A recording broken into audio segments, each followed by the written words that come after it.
প্রিয় দর্শক, সাবেক রাষ্ট্রপতি অ্যাডভোকেট আব্দুল হামিদ উনি চিকিৎসা শেষ করে গত রাতে থাইল্যান্ড থেকে দেশে ফিরে এসেছেন।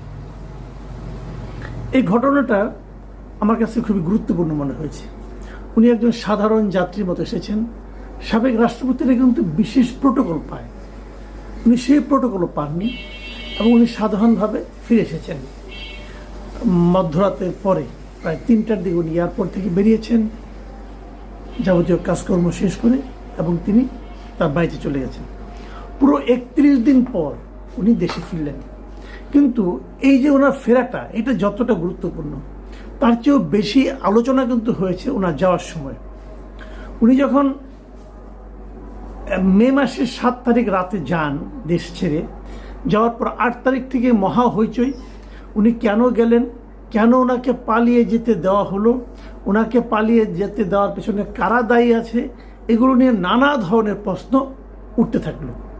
এবং ওঠার এক পর্যায়ে আমাদের যিনি উপদেষ্টা আছেন স্বরাষ্ট্র মন্ত্রণালয় বিষয়ক লেফটেন্যান্ট জেনারেল জাহাঙ্গীর আলম চৌধুরী, উনি বললেন যে তার দেশ থেকে যারা সহায়তা করেছে তাদেরকে শাস্তির আওতায় আনা হবে, আর যদি শাস্তির আওতায় না আনতে পারেন তাহলে উনি নিজেই নাকি পদত্যাগ করে দায়িত্ব ছেড়ে চলে যাবেন। মানে ওনার যে স্বভাব, উনি এরকম প্রায় হুঙ্কার দিয়ে বলেন এটা করবেন সেটা করবেন, কাজের কাজ কিছু করেন না।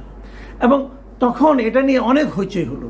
হইচইয়ের এক পর্যায়ে একটা কমিটি করা হলো, 3 জন উপদেষ্টাকে, সিআর আবরার, রিজওয়ানা হাসান, সাখাওয়াত, ব্রিগেডিয়ার সাখাওয়াত, এদের নিয়ে একটা তদন্ত কমিশন করা হলো। সেই কমিশনকে দায়িত্ব দেওয়া হলো যে তারা 15 দিনের মধ্যে রিপোর্ট দিবেন, এবং সেই রিপোর্টে ওরা জানাবেন যে কেন, কাদের সহযোগিতায় এই রাষ্ট্রপতি আব্দুল হামিদ, সাবেক রাষ্ট্রপতি আব্দুল হামিদ দেশ ছেড়ে যেতে পারলেন। মানে মোটামুটি একটা হইচই কাণ্ড কারখানা। কিন্তু সেই সময় এনসিপি পক্ষ থেকে বলা হলো যে উনি কেন গেলেন, পালিয়ে গেলেন, তাকে এটা নিয়ে বিচার করতে হবে, কারা তাকে সহায়তা করেছে। সরকারের মধ্যে এখনও অনেকে আছে যারা নাকি আওয়ামী লীগের দোসর, তারা এগুলো করছে, তাদেরকে আওতায় আনতে হবে, বিচারের আওতায় আনতে হবে, এগুলো অনেক কথাবার্তা। এবং তারও যে বড় কথা, এই ইস্যুটাকে কেন্দ্র করে তখন এনসিপির একজন নেতা, এই হাসনাত আবদুল্লাহ, উনি আন্দোলন শুরু করলেন যে এইভাবে যদি যেতে থাকে তাহলে এই জন্যই যাতে না যেতে দেওয়া হয়, না যেতে দেওয়ার মতো বাস্তবতা তৈরি করতে হয়, এই জন্য আওয়ামী লীগকে নিষিদ্ধ করতে হবে। এবং এই আব্দুল হামিদের যাওয়াটাকে ইস্যু করেই কিন্তু আওয়ামী লীগ নিষিদ্ধের একটা আন্দোলন শুরু করলেন। এবং দেখলাম সরকার খুব দ্রুত বেগে, অতি দ্রুততার সাথে সেই দাবিটা আংশিক মেনে নিলেন, এবং সরকার বলল যে আওয়ামী লীগের কার্যক্রম নিষিদ্ধ হবে যতদিন মধ্যে বিচার সম্পন্ন না হয়। এই সব কিছু কিন্তু আব্দুল হামিদের দেশ থেকে তথাকথিত পালিয়ে যাওয়াকে কেন্দ্র করে। এখন প্রশ্ন হলো, আব্দুল হামিদ কি পালিয়ে গিয়েছিলেন? পালিয়ে গিয়েছেন এটাই তো সবাই মেনে নিয়েছিল। তাহলে স্বরাষ্ট্র উপদেষ্টা কেন বলবেন যে যারা তাকে পালিয়ে যেতে সহায়তা করেছিল তাদেরকে শাস্তির আওতায় আনা হবে? এবং উনি তো 3 জনকে শাস্তির আওতায় এনেছিলেন। কিশোরগঞ্জের পুলিশ সুপারকে প্রত্যাহার করা হয়েছিল, আরও 2 জন ইমিগ্রেশনের 2 জন ঊর্ধ্বতন কর্মকর্তাকে অব্যাহত সাময়িক বরখাস্ত বন্ধ করা হয়েছিল। তো তারা কি অপরাধী? যদি তারা অপরাধী হয়ে থাকে, তো আজ যখন উনি ফিরলেন চিকিৎসা শেষ করে, তখন তাকে অ্যারেস্ট করা হলো না কেন? তার মানে ওনার যাওয়াটা অপরাধের পর্যায়ে ছিল না। কিন্তু ওনার যাওয়াটা অপরাধের পর্যায়ে না হয়, তাহলে যে 3 জন পুলিশ কর্মকর্তাকে আপনি শাস্তি দিলেন, সেই শাস্তিটা কি সঠিক ছিল? যদি সঠিক না হয় ওদের সেই শাস্তিটাকে প্রত্যাহার করা হবে, অবশ্যই করা উচিত। শাস্তিটা যিনি দিয়েছিলেন তার কি শাস্তি হবে? তাও তো হওয়া উচিত। শাস্তিটা কে দিয়েছিলেন? স্বরাষ্ট্র মন্ত্রণালয় দিয়েছিলেন, তো ওনাদের কি শাস্তি হবে? দেখুন দেশটা কিভাবে চলছে। মানে একজন লোক বিদেশে গিয়েছেন, তার বিরুদ্ধে একটা মামলা হয়েছে। হ্যাঁ, মামলা হয়েছে এবছরের জানুয়ারি মাসে কিশোরগঞ্জে একটা মামলা হয়েছে, যেরকম নাকি আমাদের এখানে অনেক মামলা হয়েছে। ধরেন কোথাও একটা মিছিল হয়েছে, সেই মিছিলে একজন লোক মারা গেছে, একটা স্টুডেন্ট মারা গেছে, পুলিশের গুলিতে মারা গেছে ধরে নিলাম, অথবা অন্য কোনোভাবে মারা গেছে। সেই মামলায় আসামি করা হয়েছে 200কে, 300কে, 500কে। এবং সেখানে মামলাতে শেখ হাসিনার পুত্র, শেখ হাসিনার কন্যা, শেখ হাসিনার বোন, তৎকালীন স্বরাষ্ট্রমন্ত্রী শুরু করে যার যা যত নাম মনে আছে সবাইকে সেখানে আসামি করা হয়েছে। এবং এরকম একটা মামলায়, কিশোরগঞ্জের একটা মামলায় সাবেক রাষ্ট্রপতি আব্দুল হামিদকেও আসামি করা হয়েছিল। তাহলে সেই মামলায় উনি দোষী কি দোষী না সেটা বিচার কে করবে? সেটা বিচার করার দায়িত্ব তো হলো সরকারের, তাই নয় কি? বিচার করার দায়িত্ব সরকারের, তদন্তকারী কর্মকর্তা। এখন যদি 200 লোককে আপনি বিরুদ্ধে মামলায় আসামি বানিয়ে দেন, এখন 200 লোকের কেউ কি কোনো কর্মকাণ্ড করতে পারবে না? তারা কি দেশের বাইরে যেতে পারবে না, চিকিৎসা করতে পারবে না, ব্যবসা বাণিজ্য করতে পারবে না, ওদের ব্যাংক অ্যাকাউন্ট আপনি স্থগিত করে দেন, এগুলি করবেন? এর নাম আইন? অথবা আমি যদি প্রশ্ন করি, এই মামলাটা যিনি করেছিলেন তার মতলবটা কি ছিল, এটা আমি বুঝতে চাই। সে কি আসলেই যে মারা গিয়েছিল তার হত্যার বিচার চেয়েছেন, নাকি রাজনৈতিকভাবে কিছু লোককে হয়রানি করতে চেয়েছেন? সে লোকটা কে, তাকে খুঁজে বের করা উচিত মনে করি। এখন যদি মামলা করলেই তার বিরুদ্ধে এই ধরনের আচরণ হয়, গ্রেপ্তার করা হয়, তাহলে সেটাকে কি আমি বিচার বলবো? সেটাকে আইনের শাসন বলবো আমরা? একটা মামলা হতেই পারে, আপনি আমাকেও আসামি করতে পারেন, আপনি যে কাউকে আসামি করতে পারেন, তারপর সেটাকে পুলিশ তদন্ত করবে, তদন্ত করে পুলিশটা একটা ফাইনাল রিপোর্ট দিবে অথবা একটা চার্জশিট দিবে, যাই দিবে। দেওয়ার পর যাদের বিরুদ্ধে চার্জশিট দেওয়া হলো, যাদেরকে পুলিশ প্রাথমিকভাবে অপরাধী হিসেবে বিবেচনা করলো, তাদের বিরুদ্ধে কেবল গ্রেপ্তারি পরোয়ানা জারি হতে পারে, তাও সেটা আদালত দিবে।